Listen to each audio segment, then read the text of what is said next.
मेला दिलों का आता है, एक बार आके चला जाता है।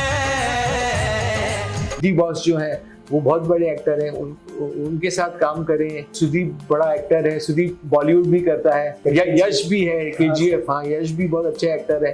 कन्नड़ा तो मैंने एक ऐप डाउनलोड किया है, वो ऐप में मैंने सब तैयारी करके रखी है। प्रीतिय कन्नडिगरे नानु निम्म प्रीतिय फैसल खान।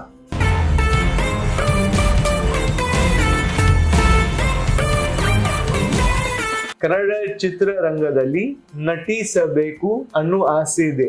ನಾನು ಕೂಡ ಕನ್ನಡಕ್ಕೆ ಬರ್ತೇನೆ.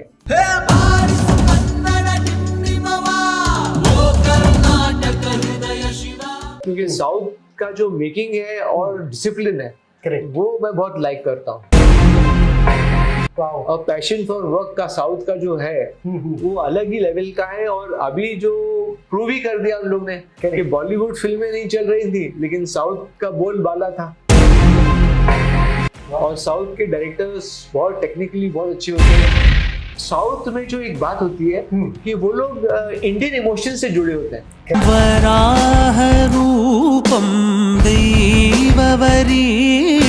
बॉलीवुड थोड़ा ज्यादा वेस्टर्नाइज हो गया है, हर चीज वेस्टर्न की तरफ जा रहा है।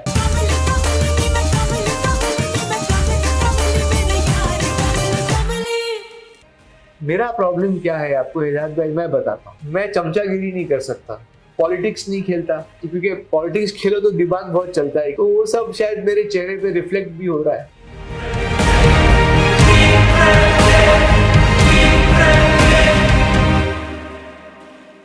चापलूसी करूं, चमचागिरी करूं, खुशामद करूं, तो इसकी वजह से भी मेरा ड्रॉबैक है, इसकी वजह से मैं थोड़ा पीछे रह गया हूं।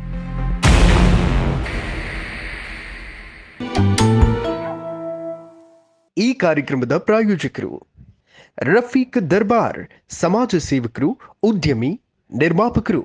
ಸಹ ಪ್ರಾಯೋಜಕರು ಬಿ ಸುರೇಶ್ ಗೌಡ, ತುಮಕೂರು ಗ್ರಾಮಾಂತರ ಶಾಸಕರು. ಉದಯ್ ಬಿ ಗರುಡಾಚಾರ್, ಚಿಕ್ಕಪೇಟೆ ವಿಧಾನಸಭಾ ಕ್ಷೇತ್ರದ ಶಾಸಕರು. ನಿಸ್ವಾರ್ಥ ಸೇವೆಯೇ ಭಗವಂತನ ಸೇವೆ. ಲಗ್ಗೆರೆ ನಾರಾಯಣ ಸ್ವಾಮಿ, ಸದಾ ನಿಮ್ಮ ಸೇವೆಯಲ್ಲಿ. ನಮಸ್ಕಾರ ವೀಕ್ಷಕರೇ, ನೀವು ನೋಡ್ತಾ ಇದ್ದೀರಾ ಹೆಲೋ ಇದು ಸಿನೆಬೀಟ್ಸ್. ನಾನು ಸೈಯದ್ ಹಿದಾಯತ್. ಇವತ್ತು ಮುಂಬೈಯಲ್ಲಿ ನಾನು ಕೂತ್ಕೊಂಡಿದ್ದೀನಿ. ನನ್ನ ಜೊತೆ ಎಕ್ಸಾಕ್ಟ್ ಆಗಿ ಕೂತಿರುವಂತಹದ್ದು ಒಬ್ಬ ಅದ್ಭುತ ನಟ, ಒಬ್ಬ ಅದ್ಭುತ ಕಲಾವಿದ. ಈ ಕಲಾವಿದನನ್ನ ನೋಡಿದ ತಕ್ಷಣ ಹೌದು ಇವರ ಮುಖ ಚೆಹರೆ ಇನ್ನೊಬ್ಬರ ಜೊತೆ ಮ್ಯಾಚ್ ಆಗೋ ರೀತಿಯಲ್ಲಿ ಇದೆಯಲ್ಲ ಅಂತ ನಿಮ್ಗೆ ಅನ್ಸಬಹುದು.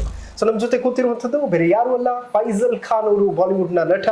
ಸೊ ಬನ್ನಿ ಕಾರ್ಯಕ್ರಮಕ್ಕೆ ಸ್ವಾಗತವನ್ನ ಕೋರೋಣ. Sir, welcome to our show. नमस्ते नमस्ते इजाज भाई, नमस्ते। आपको समझ में आया सर मैं क्या कह रहा था? नहीं समझ में नहीं आई, तो आप बहुत फास्ट बोल दिया आपने। Oh my God. और वैसे भी मैं समझता नहीं हूँ। ಹಾ ಸರ್, ಓಕೆ. ನೋಡಿ ವೀಕ್ಷಕರೇ, ನೀವು ಮೇಲಾ ಚಿತ್ರದಲ್ಲಿ ನೋಡಿರ್ತೀರಿ. ಮೇಲಾ ತುಂಬಾ ಇಷ್ಟಪಟ್ಟಿರ್ತಾರೆ ನಮ್ಮ ಕನ್ನಡಿಗರು.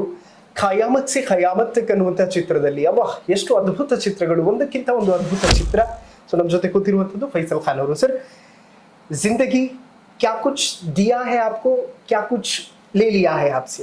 इंग्लिश में बात करें कि हिंदी में बात करें? तो जिंदगी ने तो बहुत कुछ सिखाया है। हाँ सर। और बचपन में बहुत कुछ, हमारे डैडी भी प्रोड्यूसर थे, अंकल डायरेक्टर थे, तो इसी लाइन में हमने आँख खोली और कदम रखा। ट्रेनिंग भी ली as an actor, as assistant director हमने ज्वाइन किया। क़यामत से क़यामत तक आप बोल रहे थे, तो उसमें हमने असिस्टेंट की तरह पे तौर पे ज्वाइन किया था, फिल्म इंडस्ट्री को सीखने, जानने, समझने। ओके। तो वो पहली पिक्चर थी एज असिस्टेंट डायरेक्टर। उसमें एक छोटा रोल भी कर दिया हम लोग ने थोड़ा, तो मस्ती मजाक के लिए। हाँ हाँ। तो उस टाइम तो सोचा भी नहीं था कि एक्टिंग में आएंगे, लेकिन एज ए डायरेक्टर हम लोग ज्यादा ध्यान दे रहे थे। फिर मैंने डैडी के साथ तुम मेरे हो में भी असिस्टेंट डायरेक्टरशिप किया। फिर जो जीता वही सिकंदर में फिर से मैंने असिस्टेंट डायरेक्टरशिप किया। तो 3 पिक्चर हो गई। तो फिर उसके बाद एक्टिंग की तरफ ध्यान दिया। तो डैडी ने मुझे लॉन्च किया था मधोश में। ओके। तो मधोश पहली पिक्चर थी हमारी, जो 1994 में रिलीज हुई थी। तो वहां से सफर शुरू हुआ। सर, आपने एक फौजी का कैरेक्टर किया था जी, वो हमेशा हम लोगों के दिलों में यादगार बन के रहेगा। मतलब आपको कौन सा कैरेक्टर आपका बहुत अच्छा लगता है? ये मेरा ये कैरेक्टर मुझे बहुत अच्छा लगा, ऐसे कुछ रहता है ना?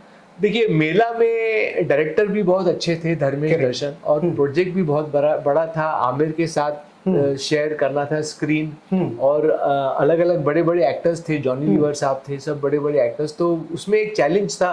और क्योंकि मेरी पहली पिक्चर मधोश थोड़ी फ्लॉप हो गई थी, तो मैं भी ज्यादा प्रूव करना चाह रहा था, तो मैंने थिएटर भी ज्वाइन किया उसके बाद, वाह। और लाइव थिएटर शोज किया, कुछ प्लेस किए, उसके बाद मेला आई। तो मेला में क्योंकि कुछ एक्सपीरियंस मिल गया था, अनुभव आ गया था, तो उसकी वजह से मेला का परफॉर्मेंस आ पाया, और मेरी पहचान जो भी है आज मेला की वजह से ही है। तो मेला सबसे बड़ी पिक्चर थी मेरी, और उसमें मजा भी बहुत आया, बहुत सीखने मिला डायरेक्टर के साथ। धर्मेश दर्शन बहुत अच्छे डायरेक्टर हैं, तो इनसे बहुत सीखने मिला, तो ये सब बहुत अच्छा एक्सपीरियंस रहा। ओके सर, आप इतने हैंडसम हो, मतलब कैसे मेंटेन करते हो सर? हाँ, मैं देखिए डाइट बहुत करता हूँ। हाँ सर। और मैं शराब नहीं पीता, मैं सिगरेट नहीं पीता, तो ये सब अच्छी आदतें हैं। और पॉलिटिक्स नहीं खेलता, तो क्योंकि पॉलिटिक्स खेलो तो दिमाग बहुत चलता है कि इसको क्या बोलूं, उसको क्या बोलूं। हाँ। तो वो सब मैं कुछ करता नहीं हूँ, चैन सुकून की जिंदगी जीता हूँ। तो वो सब शायद मेरे चेहरे पे रिफ्लेक्ट भी हो रहा है। करेक्ट सर, इंसान को जिंदगी खुशी से और फिर सुकून से जीने के लिए क्या करना पड़ता है? सिंपल रहना पड़ता है, मतलब सिंपल नीड्स हो। हालांकि मैंने दोनों लाइफ देखी है। हमारे डैडी अच्छे बड़े नामचीन थे, डायरेक्ट हमारे चाचा जो थे उससे बड़े, नासिर साहब उससे बड़े डायरेक्टर थे, तो बहुत हम लोगों ने बड़ा लाइफ भी देखा है और सिंपल लाइफ भी देख लिया। हमारे डैडी ने हमको बहुत स्ट्रिक्ट रखा है, तो बहुत स्ट्रिक्ट थे डैडी शुरू से। तो simple need, simple life, simple living थी। मतलब हमारे पास गाड़ी थी, लेकिन डैडी बोलते थे स्कूल चल के जाओ। हमारा तो ट्रेनिंग वैसे मिली है, मतलब डैडी स्ट्रिक्ट थे हर चीज में। डैडी ने बोला they should know the value of things. Correct, you know, सब चीज इतनी आसानी से नहीं मिलती है जिंदगी में, कभी कभी नहीं भी मिलती चीजें, तो उसके साथ कैसे जियो, उसके साथ कैसे डील करो। तो वो सब सिखाया था डैडी ने, मम्मी ने। तो ऐसे सिंपल लिविंग बेस्ट होता है, और सिंपल चीजों में खुश होना बेस्ट रहता है। ओके सर, स्कूल में आप मतलब फर्स्ट बेंच स्टूडेंट थे या फिर कैसे सर पढ़ाई? नहीं, मैं लास्ट बेंच स्टूडेंट था। मैं स्टूडेंट मैं अच्छा नहीं था पढ़ाई, लेकिन जब मैं चाहता था पढ़ना तब मैं पढ़ लेता था। लेकिन बेसिकली मेरा एटीट्यूड थोड़ा लेट बैक था, तो इतना अच्छा स्टूडेंट नहीं रहा हूँ मैं। लेकिन जब चाहता था स्कोर करना तो स्कोर भी कर लेता था। वाह, तो ठीक ठाक रहा। पढ़ाई बहुत जरूरी होती है। I think education is very important for a person. Correct. And now I feel in life that नहीं, मुझे और भी सीरियसली लेना चाहिए था अपने एजुकेशन को, और भी सीखना चाहिए था। लेकिन सिर्फ आदमी सिर्फ एजुकेशन से नहीं सीखता है, बल्कि लाइफ भी काफी कुछ सिखा देती है। और हर दिन एक नया अनुभव होता है जिंदगी का। करेक्ट। तो वैसे जिंदगी जियो और सीखते ही रहो जिंदगी भर के लिए। तो जो भी फील्ड में हो सीखो, कुछ लोगों को मिलो, सीखो। और सीखते रहना ही जिंदगी है। अमेजिंग सर, सिनेमा ने आपको क्या कुछ दिया है जी, और क्या कुछ वापस ले लिया है? सिनेमा ने मुझे सिर्फ अच्छी चीजें दी हैं। और मेरा एक पहचान जो बनी है, जो लोग पहचानते हैं मेला की वजह से, तो उससे एक पहचान बनी। फिर बाद में मैंने फैक्ट्री पिक्चर की और उसको मैंने डायरेक्ट भी किया था। तो factory will always remain very close to my heart. और एक मतलब एक डायरेक्शन में भी कदम रख के मैंने सोचा कि नहीं, यहाँ भी मैं फील्ड में भी ग्रो कर सकता हूँ। करेक्ट। तो आगे भी इंशाल्लाह डायरेक्शन में भी कुछ प्रोजेक्ट्स कोशिश की जा रही है। तो वहाँ भी आगे देखें कैसे कामयाबी मिलती है, क्या हासिल होती है, तो वो भी किया जाएगा। और कुछ स्क्रिप्ट्स भी लिखी थी मैंने लॉकडाउन में। अच्छा। तो लॉकडाउन का टाइम मेरा बहुत अच्छा गुजरा, मैंने बहुत लिखते गया स्क्रिप्ट्स। तो 2 साल लॉकडाउन रहा। तो पूरा मैंने जितना भी थॉट्स मेरे दिमाग में थे मैंने सब पेपर पे लिख लिया। तो गॉड विलिंग इंशाल्लाह कभी ऐसा वक्त आया, भगवान ने चाहा, तो हम आगे डायरेक्ट भी करेंगे और पिक्चर्स। तो उसमें भी कोशिश की जा रही है। और क्या कुछ लिया है मुझसे ज्यादा, एक्चुअली मैं इतना फेमस नहीं हो पाया हूँ एज अ फेम के लोग मुझे मॉब करें या क्या करें। तो मेरा फ्रीडम भी अभी तक मुझे मिला है। करेक्ट। मैं जब मिलता हूँ लोग मुझे अप्रिशिएट करते हैं, मुझे लाइक करते हैं, तो वो मुझे मिलते हैं बाहर जब मैं जाता हूँ, कदम रखता हूँ दुनिया में, कुछ लेता हूँ, खरीदता हूँ दुकानों से यहाँ वहाँ। तो मुझे प्यार ही मिलता है लोगों से, और वो भी एक अच्छा ही मिला। मेरा कभी कभी क्या होता है, एक्टर अगर ज्यादा फेमस हो जाए तो उसको बाहर निकलना मुश्किल हो जाता है घर से। अब वो घर में ही बैठा रहता है, उसका फ्रीडम छिन जाता है। तो काफी लोगों का, आपने बोला क्या लिया है क्या दिया है, तो नेम फेम दिया है मुझे, और मेरा फ्रीडम नहीं लिया है अभी तक। तो वो अच्छी बात है। अभी आगे चल के तो थोड़ा ज्यादा फेमस हो गई तो शायद फ्रीडम भी थोड़ा देना पड़ेगा, लेकिन देखिए क्या होता है। सर, हम लोग बहुत सारी मूवीज आपसे एक्सपेक्ट कर रहे थे जी, लेकिन मतलब गिनी चुनी मूवीज आपने की थी। जी जी, मतलब आपका सेलेक्टिव लाइक इतना ही करूंगा, इतना ही काफी है, ऐसे कुछ था? नहीं, क्या हुआ ना एक्चुअली हिदायत भाई, क्या हुआ कि मेरी पहली पिक्चर मधोश नहीं चली। फिर मेला, हालांकि बहुत बड़ी प्रोजेक्ट थी, करेक्ट, लेकिन बॉक्स ऑफिस पे मेला भी नहीं चली। तो वो जो 2 फ्लॉप्स जो हुई, एक मेरी डैडी की प्रोडक्शन काफी ठीक ठाक प्रोडक्शन था, वो एक पिक्चर और एक मेला, तो उसकी वजह से मुझे ऑफर्स नहीं मिल रहे थे अच्छे, जो मैं चाहता एज बड़ा डायरेक्टर हो, बड़ा प्रोडक्शन हाउस हो। हाँ सर। तो मैं 6 महीना मैंने उस दौर में स्ट्रगल किया कि मैं जाके मिला ऑफिसेज में प्रोड्यूसर्स को, डायरेक्टर्स को कि काम दो, तो वो मिल नहीं रहा था। तो फिर मैंने सोचा कि अब क्या किया जाए यार, कितने अब अच्छा, मैंने जो फिल्म इंडस्ट्री में एज एन एक्टर ज्वाइन किया तो थोड़ा लेट हो गया था। तो मैंने सोचा मेरी उम्र भी काफ़ी हो रही है, तो अगर काम नहीं मिला तो कब तक नहीं मिलेगा, कब तक रोकेंगे बड़े प्रोजेक्ट के लिए। करेक्ट। तो फिर मैंने कुछ छोटे प्रोजेक्ट्स उठाए और किया। उसमें बस्ती थी, बॉर्डर हिंदुस्तान का थी, जो आपने जो आर्मी का रोल था आपने जिक्र किया। फिर काबू थी, चांद बुझ गया थी, तो वो सब दुश्मनी करके पिक्चर थी, तो वो सब पिक्चरें की। कुछ पिक्चरें रिलीज हुई, बस्ती, काबू, बॉर्डर हिंदुस्तान का ये रिलीज हुई, और बस्ती और काबू तो थोड़ा प्रॉफिट्स भी कमा के दिया प्रोड्यूसर को, तो वो अच्छी बात थी। लेकिन जो मेरे प्रोड्यूसर्स थे वो उसका फायदा उठा नहीं पाए। फिल्म इंडस्ट्री में थोड़ा भी हिट हो तो बोलना पड़ता है अरे बहुत बड़ा हिट हो गया। वो दिखावे की लाइन है थोड़ी। तो वो मेरे प्रोड्यूसर्स ने किया नहीं, तो इसलिए फिर वो मालूम ही नहीं पड़ा। खाली जो फिल्म के लोग हैं उनको पता है कि हाँ काबू और बस्ती हिट फिल्म्स थी और थोड़ा कमा के दिया ज्यादा, लेकिन एक प्रॉफिटेबल फिल्म्स थी। हालांकि मेरी मधोश और मेला जो बड़ी फिल्म्स थी वो नहीं चली, तो फिर 1-2 प्रोजेक्ट रुक भी गए, क्योंकि मेरी फॉल्ट की वजह से नहीं, प्रोड्यूसर के फॉल्ट की वजह से। लेकिन उसका जो ब्रंट था, उसका जो मुझे सहना पड़ा कि पिक्चर रुक रही है इसकी। तो ये हो गया। फिर मैंने टेलीविजन सीरियल भी किया, एक टेली फिल्म भी किया, टेली सीरियल आंधी करके था जो जी टीवी पे आया था। फिर धीरे धीरे काम रुक गया ऐसे कि कुछ फिल्म रुक गई, फिर कुछ अच्छी फिल्म नहीं आ रही थी, तो मैंने ब्रेक लिया। फिर बाद में चिनार दास्तान इश्क आई, तो वो 2015 में शायद रिलीज हुई थी, if I am not mistaken, 2015 या 16 में रिलीज हुई थी। तो काफी गैप के बाद फिल्म आई मिली, तो वो भी किया मैंने, क्योंकि उसमें कश्मीरी का रोल था। तो उसमें जो डायरेक्टर थे वो चांद बुझ गया के डायरेक्टर थे, उन्होंने बोला नहीं आप ही शूट होंगे, कश्मीरी का रोल है, फेयर चाहिए, लाइट आइज चाहिए, तो वो सब मेरी रिक्वायरमेंट्स फिट हो रही थी, फिजिकल रिक्वायरमेंट्स, तो वो पिक्चर की। फिर एक पिक्चर मेरी बन के रेडी है हिदायत भाई, डेंजर अहेड। ओके, वो थ्रिलर है। वो बन के रेडी है, लेकिन उसका बेचारा वो क्या हो गया कि पिक्चर शूट हो गई है पूरी, और उसका पोस्ट प्रोडक्शन में काम रुका हुआ है, वो डायरेक्टर गुजर गया। तो अब वो यंग डायरेक्टर था, लेकिन उसका भी नाम फैसल था, फैसल सैफ। अब वो गुजर गए, अब वो कौन करे, उनका असिस्टेंट देखिए कोशिश कर रहा है कि कैसे कुछ पैसा इकट्ठा करके वो पिक्चर कंप्लीट की जाए या रिलीज की जाए, तो वो देखिए कब रिलीज होती है। उसके बाद में क्या हुआ, मेरे पास फैक्ट्री आ गई, जो फैक्ट्री पिक्चर आई, तो उसमें मैंने एक्टिंग भी की, डायरेक्शन भी किया, गाना भी गाया। मैंने बोला अभी मेरी उम्र हो रही है, अभी मैं पूरा मुक्का मार देता हूँ। तो हर चीज कर लो उसमें। तो पूरा मैंने एक्सपीरियंस जितना भी था मेरा इतने सालों का, as assistant, as actor, as theatre personality, as TV personality, और जो भी एक फिल्मी बैकग्राउंड में जो हम लोग एक एक्सपीरियंस लेके बैठे थे राइटिंग का, इसका सॉन्ग सिटिंग्स में डैडी के साथ बैठते थे, अंकल के साथ पूरा मैंने उतार दिया अपना अनुभव, एक्सपीरियंस ओहो।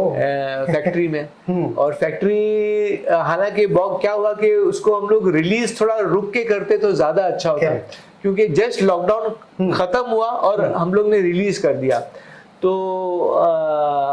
पब्लिक इतना थिएटर जा नहीं रही थी वापस, थोड़ा डरे हुए थे लोग बहुत सारे, तो उसका इफेक्ट फैक्ट्री पर हो गया। लेकिन अभी जो MX प्लेयर पर है फैक्ट्री, हाँ सर, और लोग देखते हैं, लोग मुझे मिलते भी हैं, लोग लाइक भी करते हैं, तो एक अच्छा लगता है दिल को कि काम को पसंद कर रहा है कोई। करेक्ट। एक मैं अपने फ्रेंड के बिल्डिंग में था, तो कुछ महीने पहले की बात है, साउथ अफ्रीका का एक कपल आया, तो वो मुझे आके सामने से बोले, मैं तो उनको जानता ही, उन्होंने बोला आपकी फैक्ट्री पिक्चर देखा, बहुत अच्छी लगी। हाँ। बहुत दिल को खुशी हुई थी। ऐसे लोग आते हैं, बोलते हैं, या मेरे इंस्टाग्राम पे लोग लाइक करते हैं, फैक्ट्री के बारे में बोलते हैं, तो एक दिल को खुशी होती है कि नहीं हम भी कर सकते हैं। करेक्ट। और इसलिए हिम्मत भी बनी है कि आगे और डायरेक्शन में इंशाल्लाह उतरेंगे। वाह, अमेजिंग। सर आपने साउथ में मूवी किया है, जी, कनाडा में भी किया था आपने, वप्पंदा बोल के। जी जी। तो वो कुछ थोड़ा बहुत इधर उधर हो गया था मामला। और भी प्रोजेक्ट्स करना चाहेंगे आप साउथ में? हाँ, साउथ में, कनाडा में, साउथ लैंग्वेजेस में मैं बहुत प्रोजेक्ट करना चाहूंगा, क्योंकि साउथ का जो मेकिंग है और डिसिप्लिन है, वो मैं बहुत लाइक करता हूँ। और पैशन फॉर वर्क का साउथ का जो है वो अलग ही लेवल का है। और अभी जो प्रूव ही कर दिया उन लोग ने कि बॉलीवुड फिल्में नहीं चल रही थी, लेकिन साउथ का बोलबाला था। और साउथ के डायरेक्टर्स बहुत टेक्निकली बहुत अच्छे होते हैं, उनकी स्क्रिप्ट्स बहुत नई नई होती हैं। और समवेयर साउथ में जो एक बात होती है कि वो लोग इंडियन इमोशन से जुड़े होते हैं। करेक्ट। बॉलीवुड थोड़ा ज्यादा वेस्टर्नाइज हो गया है, हर चीज वेस्टर्न की तरफ जा रहा है, तो उसका मुझे बहुत पसंद है कि इंडियननेस से जुड़े हुए हैं, इंडियन कल्चर से जुड़े हुए हैं साउथ के लोग। करेक्ट। तो वो मुझे बहुत अच्छा लगता है, और मैं जुड़ना चाहूंगा साउथ की पिक्चरों के साथ। उसके उनके एक्टर्स भी हैं बड़े बड़े, जैसे दर्शन डी बॉस, हाँ सर, दी बॉस जो है वो बहुत बड़े एक्टर हैं, उनके साथ काम करें। हाँ। या कोई अच्छे अच्छे प्रोजेक्ट करें। सुदीप बड़ा एक्टर है, सुदीप बॉलीवुड भी करता है। करेक्ट। तो वो भी काफी, तो ऐसे कुछ एक्टर्स मिले, ऐसे कोई प्रोजेक्ट्स मिले जहाँ इन लोग के साथ काम करने मिले तो मजा भी आएगा। और यश भी है, यश भी है, KGF, हाँ यश भी बहुत अच्छे एक्टर है। तो साउथ तो अलग अलग है। और कमला हसन और रजनी जी तो मेरे फेवरेट रहे हैं सालों से। तो कभी मुलाकात हुई थी सर इन लोगों से? नहीं, मुलाकात तो नहीं हुई है, रजनी जी सर से भी नहीं हुई और कमला हसन जी से भी नहीं हुई। लेकिन सदमा मेरी पिक्चर ऑल टाइम फेवरेट रही है। हाँ, जब मैं बचपन में कॉलेज के टाइम पे था तो I was a big fan of Kamala Haasan, I am yet I am. और साउथ वो गाना आज भी चलता है, सुरमई अखियों में, एक नन्ना मुन्ना सा एक सपना देखा रे। हाँ सर, वो म्यूजिक बहुत अच्छा था और पिक्चर भी बहुत अच्छी थी। श्रीदेवी कितनी महान कलाकार थी, उन्होंने तो बॉलीवुड में भी राज कर दिया। तो सर वो 2 लाइन हो जाए सर, सुरमई अखियों। सुरमई अखियों में नन्ना मुन्ना सा एक सपना दे जा रे, तारी रारो ओ रारी रो, ऐसा करके था। Correct sir. ವಾವ್, ಅಮೇಜಿಂಗ್ ನೋಡಿ, ಅವರ ಧ್ವನಿ ಕೂಡ ಎಷ್ಟು ಅದ್ಭುತವಾಗಿದೆ. ಹಾಡುವಂಥದ್ದಿದೆಯಲ್ಲ, ಅದು ಭಾವನೆಗಳನ್ನ ತುಂಬಿ ಹಾಡಿದಾಗ ಅದ್ಭುತವಾಗಿ ಕಾಣುತ್ತೆ. ವೆಲ್, कन्नड़ा में कुछ कहना चाहेंगे सर आप कन्नड़ा ऑडियंस? कन्नड़ा तो मैंने एक ऐप डाउनलोड किया है। हाँ सर, वो ऐप में मैंने सब तैयारी करके रखी है। वो अलग अलग लैंग्वेजेस का ऐप है। ओके। तो मैं तो तैयार बैठा हूँ कि कोई आए डायरेक्टर प्रोड्यूसर और मैं ये लैंग्वेज सीखूं, उसके डायलॉग सीखूं और बोलूं और करूं पिक्चर। तो ऐसे मैंने काफी अलग अलग इंडिया में भाषा होते हैं, बहुत वेरी रिच इन कल्चर। तो मैंने काफी ये सब डाउनलोड करके तैयारी में बैठा हूँ कि ये यहाँ से आया तो ये भाषा, यहाँ से इंडिया से आया तो ये भाषा, सब मैंने रेडी करके रखा है। ವಾವ್, ನೋಡಿ ಆಪ್ ಕೂಡ ರೆಡಿ ಇದೆಯಂತೆ. ಡೈರೆಕ್ಟರ್ಸ್ ಮತ್ತು ಪ್ರೊಡ್ಯೂಸರ್ಸ್ ಮನ್ಸ್ ಮಾಡ್ಬೇಕಷ್ಟೇ. ಯಾಕೆಂತಂದ್ರೆ ಅವರ ಚಿತ್ರಗಳನ್ನು ನಾವು ನೋಡಿ ಬೆಳೆದಿದ್ದೀವಿ. ಮೇಲಾ ಬಾಬಾ ನಾವು ಸ್ಕೂಲಲ್ಲಿ ಇದ್ದಾಗ ಎಷ್ಟು ಬಾರಿ ನೋಡಿದೀವೋ ನಮಗೆ ನೆನಪಿಲ್ಲ ಅದು. समझे सर आप क्या बोला मैं? कुछ मेला के बारे में आपने कहा। मैंने कहा कि स्कूल में आप बचपन में देखा था आपने? बहुत बार हमारी स्कूल में ना, बीदर बोल के एक डिस्ट्रिक्ट है कर्नाटका में, बीदर से बच्चे आते थे पढ़ने के लिए। वो सब बोलते थे मेला मूवी क्या जबरदस्त मूवी। मतलब कर्नाटका में भी लोग आपको चाहते हैं। जी जी, थैंक यू सो मच। नहीं, चाहेंगे और हमको भगवान ने चाहा, ऊपर वाले ने चाहा, अल्लाह ने चाहा तो वहाँ काम भी करेंगे और भी दिल जीतेंगे लोगों का, और कोशिश करेंगे कि एंटरटेन करें ज्यादा से ज्यादा लोगों को दुनिया में। Wow amazing. और- सर कन्नड़ा में कुछ ट्राई करेंगे आप? कुछ आप कहना बोलिए चाहेंगे कन्नड़ा ऑडियंस आप को? मुझे कुछ बोलिए तो मैं अच्छा, repeat- आप क्या बोलना चाहेंगे कन्नड़ा ऑडियंस को, कन्नड़ा डायरेक्टर्स को, कन्नड़ा हीरोज को? कुछ भी एक लाइन भी बोल दीजिए, मैं बोल के दूंगा आपको। I love Kannada industry. Okay चलिए। प्रीतिಯ ಕನ್ನಡಿಗರೇ, ಪ್ರೀತಿಯ ಕನ್ನಡಿಗೆ ಕನ್ನಡಿಗರೇ, ಕನ್ನಡಿಗರೇ, ಹಾ, ಪ್ರೀತಿಯ ಕನ್ನಡಿಗರೇ, ಪ್ರೀತಿಯ ಕನ್ನಡಿಗರೇ, ನಾನು ನಿಮ್ಮ ಪ್ರೀತಿಯ ನಾನು ನಿಮ್ಮ ಪ್ರೀತಿಯ ಫೈಸಲ್ ಖಾನ್. ಫೈಸಲ್ ಖಾನ್. ಕನ್ನಡ ಚಿತ್ರರಂಗದಲ್ಲಿ ಕನ್ನಡ ಚಿತ್ರರಂಗದಲ್ಲಿ ನಟಿಸಬೇಕು ಅಂತ ನಟಿ ನಟಿಸಬೇಕು ನಟಿಸಬೇಕು ಅನ್ನೋ ಆಸೆ ಇದೆ. ಅನ್ನೋ ಆಸೆ ಇದೆ. ನಾನು ಕೂಡ ಕನ್ನಡಕ್ಕೆ ಬರ್ತೇನೆ. ಬರ್ತೇನೆ. वाओ, इसका मतलब है मुझे भी कन्नड़ा फिल्म में काम करने की ख्वाहिश है. जी. मैं जरूर आऊंगा कन्नड़ा करने के लिए. इंशाल्लाह जरूर. ओके सर, मतलब बहुत सारी फिल्में आपकी देखी है हमने. जी. मुझे बहुत सारे लोग टेक्स्ट कर रहे थे कि और एक बार मेला की तरह कुछ जोर शोर हो जाए. हाँ. ऐसे कुछ हो सकता है? अभी मैंने 2 फिल्में साइन की हैं. हाँ सर. तो 2 फिल्में, एक स्विंग करके है, उसका टाइटल है स्विंग. ओके. स्विंग बन रही है, एक बांग्लादेशी डायरेक्टर है, तो बांग्ला और हिंदी में बन रही है. ओके. तो अली जुल्फिकर जैदी हैं डायरेक्टर, तो उनके साथ काम मुझे थोड़ी बांग्ला भी सीखनी पड़ेगी, तो वो भी किया जाएगा. और बहुत ही अच्छी कहानी है उनकी, तो वो जल्दी शुरू हो रही है. ओके. और एक दूसरी पिक्चर है जो एक डायरेक्टर है हैदराबाद के, श्रीनिवास जी. हाँ. तो उनके साथ भी वो एक हिंदी प्रोजेक्ट डायरेक्ट कर रहे हैं, ओके. तो उनके साथ भी काम करने का मौका, साइन हो गई है पिक्चर. तो वो अक्टूबर में समझिए 10-12 तारीख के करीब वो भी स्टार्ट हो जाएगी. तो ये 2 प्रोजेक्ट्स अभी हमारे फ्यूचर के हैं. और मेरा प्रॉब्लम क्या है आपको हिदायत भाई, मैं बताता हूँ. मैं प्रोजेक्ट तो करना चाहता हूँ, Correct. लेकिन मैं चमचागिरी नहीं कर सकता. हाँ. और ना मैं कहीं पॉलिटिक्स में हूँ. हाँ. तो अब जो इंडस्ट्री ऐसे ही चलती है तो ये सब मैं करता नहीं हूँ. हाँ, काम बहुत डिसिप्लिन से करूंगा. Correct. लेकिन ये सब मेरे में है नहीं. ये सब बातें किसी की मैं चापलूसी करूं, चमचागिरी करूं, खुशामद करूं, तो इसकी वजह से भी मेरा ड्रॉबैक है. इसकी वजह से मैं थोड़ा पीछे रह गया हूँ. हाँ सर. लेकिन मैं काम बहुत दिल से करता हूँ. तो देखिए, अभी काम मिले तो इंशाल्लाह किया जाए, अलग अलग लैंग्वेजेस में. करेक्ट. और सर, लोगों का दिल जीता है. मेरा और एक सवाल था, जिंदगी में आपने कभी भी तकलीफें नहीं देखी? तकलीफें देखी है. हाँ. तकलीफ तो हर इंसान देखता है. करेक्ट. हर इंसान का जो लाइफ है वो कभी ऐसे नहीं होता. हाँ. वो कभी ऊपर जाता है, कभी नीचे जाता है, कभी थोड़ा ऊपर, कभी थोड़ा नीचे, कभी बहुत ऊपर, कभी बहुत नीचे. तो वो सब लाइफ में इंसान को फेस करना चाहिए. Correct.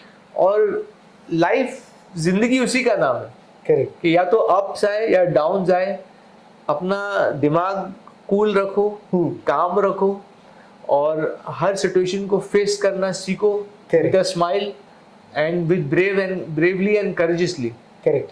Sir, that is life. अगर जिंदगी में आपको कोई भी मुश्किल तकलीफ है तो आप किसके साथ शेयर करते हो? कौन खड़ा होता है आपके साथ? जिंदगी में कुछ दोस्त हैं मेरी जिंदगी में, खास दोस्त हैं, तो उनसे मैं शेयर करता हूँ. उनसे उनकी राय भी लेता हूँ, उनसे सलाह लेता हूँ, उनकी एडवाइस लेता हूँ. लेकिन मैं सबसे ज्यादा मैं गॉड को मानता हूँ. ओके. तो मेरा फेथ ऊपर वाले में बहुत है, चाहे वो आप भगवान कहिए, गॉड कहिए, जीसस कहिए, अल्लाह कहिए. तो मैं ऊपर वाले को इतना मानता हूँ कि मेरी हर प्रॉब्लम वो सॉल्व कर देता है. हमेशा वो खड़ा रहता है. तो वो ऊपर वाले के साथ रहो, वो सब सही हो जाएगा लाइफ में. That's my belief and I live by that. मतलब कभी भी आपको सर ये मेरे साथ रहना चाहिए था, ये मेरे साथ रहना चाहिए नहीं, था? No regrets. हाँ. I have no regrets in life. ये साथ रहना चाहिए, मतलब जैसे कि क्या आप बोल रहे हैं, जैसे कि मतलब ये वक्त में मेरे दोस्त साथ रहे, ये वक्त में मेरे स्कूल के फ्रेंड्स साथ रहे, ये खुशी का स्कूल के मौका फ्रेंड्स तो जिंदगी में पीछे छूट जाते हैं. अभी ग्रुप बना है तो सब साथ में चैट करते हैं ग्रुप में. ओके. लेकिन आज व्हाट्सएप की वजह से पूरी दुनिया एक दूसरे के टच में आ गई है, तो वो अच्छी बात है. लेकिन I feel that you should have a connect with God, God and God is the one who will carry you through all your burdens and through all your test of fires. तो बस सच्चे दिल से, honesty से wow इबादत करो, नमाज पढ़ो. मैं नमाज पढ़ता हूँ क्योंकि मैं एक मुस्लिम फैमिली में जन्मा हूँ, तो नमाज पढ़ता हूँ. लेकिन I respect all religions. Correct मैं और सिर्फ बोलने से नहीं, मैं दिल से करता हूँ. तो मैं मंदिर में भी हाथ जोड़ के खड़ा होता हूँ, चर्च में भी जाता हूँ. और एक्टर का तो कोई मजहब होना ही नहीं चाहिए. Humanity is my religion. I feel wow I sincerely feel that to be a good human being is difficult, and one should try and be a good human being and spread love with each other and make this world a better place to live in. Correct. Wow sir, आपके thoughts बहुत amazing है. मुझे लगता है कि आपको और भी काम करना चाहिए साउथ में, क्योंकि साउथ में बहुत पसंद करते हैं आपको, टू बी फ्रैंक. जी. आप वहाँ एक राउंड जाके आइए. कभी गया था सर आपने बैंगलोर? नहीं, बहुत कम जाता हूँ. शूटिंग के दौरान जाता था, लेकिन अब काफी साल से मैं गया नहीं गए सर. हाँ. कब आएंगे सर बेंगलुरु? आप बुलाइए तब आएंगे. 100% आएंगे. Okay. और आएंगे, आपको भी याद करेंगे, वहाँ मिलेंगे. देखिए कुछ प्रोजेक्ट्स भी बन रहे हैं. Correct. साउथ में भी शूटिंग हो सकती है. हाँ सर. तो सर आप बुक्स वगैरह ज्यादा पढ़ते हो सर? बुक्स मैंने अभी पढ़ना शुरू किया है. और मैंने कुछ बुक्स इकट्ठा की हैं, क्योंकि बुक रीडिंग भी बहुत टाइम लगता है. तो अब मैं क्या चाहता हूँ कि कुछ वक्त मैं बुक्स में भी दूं, ताकि उससे नॉलेज बहुत बढ़ती. करेक्ट. तो बुक्स भी मैंने खरीदी हैं. कुछ बुक्स ऐसी हैं कि कुछ काम के रिलेटेड हैं, लेकिन कुछ बुक्स स्पिरिचुअल बुक्स हैं. करेक्ट. तो वो सब भी मैंने वो सब मैं पढ़ रहा हूँ आजकल. धीरे धीरे टाइम लगता है, लेकिन पढ़ते हैं. और काम में भी टाइम देना पड़ता है, क्योंकि रोजी रोटी भी कमानी है. हाँ. तो उसमें भी वक्त देना पड़ता है. एक्टिंग के अलावा और क्या कुछ करते हो सर? नहीं, एक्टिंग और डायरेक्शन. हाँ. अब डायरेक्शन जब संभाला, तो डायरेक्शन तो इतना वास्ट फील्ड है कि कहानी के कंसेप्शन से, इंसेप्शन से, करेक्ट, जब वो बीज बोया जाता है तब से लेके जब तक फसल कट नहीं जाती तो वो डायरेक्शन चलते रहता है. डायरेक्शन तो और सबको पूरा यूनिट को लाना है. पहले एक आदमी का विजन होता है, फिर वो राइटर को इन्वॉल्व करो, तो फिर धीरे धीरे एक पूरी स्क्रिप्ट तैयार करो. करेक्ट. फिर वो एक्टर्स को सुनाओ. हाँ. फिर एक्टर्स अगर माने, फिर प्रोड्यूसर्स को लॉक करो, प्रोड्यूसर को सुनाओ कि ये एक्टर है. फिर वो एक्टर्स आए, फिर प्रोड्यूसर ज्वाइन होएगा. फिर आप पूरी कैमरामैन, पूरी टीम को इकट्ठा करो. फिर लोकेशंस ढूंढो. तो इतना काम बहुत होता है पिक्चर बनाने में. वाओ, बहुत डीप होता है. तो पूरा डायरेक्शन के ऊपर, डायरेक्टर के ऊपर ही हर चीज होती है. करेक्ट. तो डायरेक्टर को तो 1000% इन्वॉल्व होना पड़ता है कोई भी प्रोजेक्ट में. करेक्ट. अलग अलग कैरेक्टर्स को कहानी सुनाओ, कॉस्ट्यूम चुनो, प्रॉपर्टीज देखो. Oh my God. पूरा बहुत चलता है. तो उसमें भी इन्वॉल्व हैं. हाँ. कुछ प्रोजेक्ट्स के मैंने बजट्स भी निकाले हैं. कुछ टेंटेटिव स्टारकास्ट भी मैं कुछ कोशिश कर रहा हूँ सुनाने लोगों को. ओके. तो ये सब भी चल रहा है साथ में. सर साउथ का अपडेट्स देखते रहते हो आप? साउथ का मैंने जो पुष्पा पिक्चर आई थी, अल्लू अर्जुन, क्या लोग वहाँ तो बहुत धमाल. पुष्पा मैंने देखा, सीटी मारा थिएटर में. वाओ. थिएटर में देखा मैंने. कभी डायलॉग बोला टग्गे? यार हाँ, वो एक इंटरव्यू में वो डायलॉग भी बोला था, टग्गे दे ले, आई एम नॉट झुकेगा नहीं. हाँ, झुकेगा नहीं होता ना उसका. Correct. I am not a flower, I am fire. हाँ, वो भी एक अच्छा था correct. डायलॉग. हाँ, फायर है मैं पुष्पा. हाँ, फायर है मैं पुष्पा. ವಾವ್, ನೋಡಿ, ತೆಲುಗು, ಕನ್ನಡ, ತಮಿಳ್, ಮಲಯಾಳಂ ಎಲ್ಲಾ ಚಿತ್ರಗಳನ್ನು ನೋಡ್ತಾ ಇರಂತೆ. ಒಂದು ಚಿತ್ರ ಅಲ್ಲ, ಎಲ್ಲಾ ಭಾಷೆಗಳನ್ನು ಕೂಡ. वही सर, सब सिनेमा देखते हो आप? सब मैं कोशिश. अच्छा, आजकल क्या हो गया है, ओटीटी आ गया है. हाँ सर. तो ओटीटी की वजह से मैं और भी देखने लगा हूँ डिफरेंट. अच्छा, कुछ साउथ काफी एक्टर साउथ के भी हिंदी करते हैं. करेक्ट. तो वो सब देखने मिल रहा है और सीखने मिल रहा है. करेक्ट. तो जो मैं देखता भी हूँ, मैं सीखता हूँ उससे ज्यादा कि कैसी आजकल कहानियां चल रही हैं, क्या ट्रेंड चल रहा है. तो वो सब भी सीखने मिलता है. अमेजिंग. तो वो पूरा जर्नी चल रही है लाइफ की. I am enjoying life. Wow. I am learning every day with every moment. बस मजा आ रहा है. वाह, हमेशा ऐसे खुश रहिए सर, मुस्कुराते रहिए, जी। क्योंकि आपकी हंसी बड़ी प्यारी है। जी थैंक यू। वेल सर, क्या कहना चाहेंगे प्रोग्राम के थ्रू लोगों को, कन्नड़ा ऑडियंस को? कनाडा ऑडियंस को मैं कहूँगा कि just be happy in life and don't hurt anyone. Watch films, be entertained, watch good films, and learn good things from films and from human beings and from life. Wow, amazing sir. हम आप और Aamir sir को और एक बार वो बड़े पर्दे पे देखना चाहते हैं। मेला तो अमेजिंग रही जी। और भी दूसरी फिल्म्स आए आप दोनों। मेला एक्चुअली बॉक्स ऑफिस पे नहीं चली, नहीं लेकिन चली। इंटीरियर्स में बहुत हाँ, देखी सर। गई, इंटीरियर्स में बहुत चली और हर घर में, हर स्टेट में Correct. लोग चाहते हैं मुझे, पहचानते हैं मुझे मेला की वजह से। Correct, हर sir. घर में। जी मैं वही बोलता हूँ सर, मतलब नॉर्थ की मूवीज साउथ के लोगों पर इन्फ्लुएंस करना बहुत कम होता है, बहुत कम लेकिन आपकी मेला ने बहुत इन्फ्लुएंस किया है वहाँ जी पे। जी जी नहीं, वो थैंक्स टू गॉड, ऊपर वाले की शुक्रगुजार हूँ मैं। आप कोई लाइन गाना चाहते हैं? मेला दिलों का आता है, मेला दिलों का आता है एक बार, आके चला जाता है। ವಾವ್, ನೋಡಿ ಒಂದು ಅದ್ಭುತವಾದಂತಹ ಹಾಡು, ಅದ್ಭುತವಾದಂತಹ ಚಿತ್ರ. ಆ ಚಿತ್ರದ ಬಗ್ಗೆ ಹೇಳೋದಕ್ಕೆ ಪದಪುಂಜಗಳು ಸಾಕಾಗೋದಿಲ್ಲ. ಅಮೀರ್ ಖಾನ್ ಅವರು ಮತ್ತು ಫೈಜಲ್ ಖಾನ್ ಸರ್ ಇಬ್ರು ಕೂಡ ಅಣ್ಣ ತಮ್ಮಂದ್ರು. ಇಷ್ಟು ಅಂದ್ರೆ ಕನ್ನಡ ಚಿತ್ರರಂಗದ ಬಗ್ಗೆ ಸೆಳೆತ ಜಾಸ್ತಿ ಇದೆ ಅವ್ರಿಗೆ. कन्नड़ ಚಿತ್ರಗಳಲ್ಲಿ ಅವಕಾಶ ಸಿಗಲಿ ಅನ್ನುವಂಥದ್ದು ನಮ್ಮ ಆಶಯ ಕೂಡ. Sir thank you so much, बहुत खुशी हुई आपसे बातचीत करके. कन्नड़ जरूर करना, कन्नड़ मूवी जरूर आएंगे मिलेगा, गॉड विलिंग. ನೋಡಿದ್ರಲ್ಲ ವೀಕ್ಷಕರೇ, ಇದಿಷ್ಟು ಹೆಲೋ ಇದು ಸಿನೆ ಬೀಟ್ಸ್ ನ ವಿಶೇಷ ಕಾರ್ಯಕ್ರಮ. ನೋಡ್ತಾ ಇರಿ ಹೆಲೋ ಇದು ಸಿನೆ ಬೀಟ್ಸ್. ಸೈನಿಂಗ್ ಆಫ್ ಮುಂಬೈಯಿಂದ ಕ್ಯಾಮ್ರಾ ಪರ್ಸನ್ ನಜರ್ ಜೊತೆ ಸೈಯದ್ ಹಿದಾಯತ್.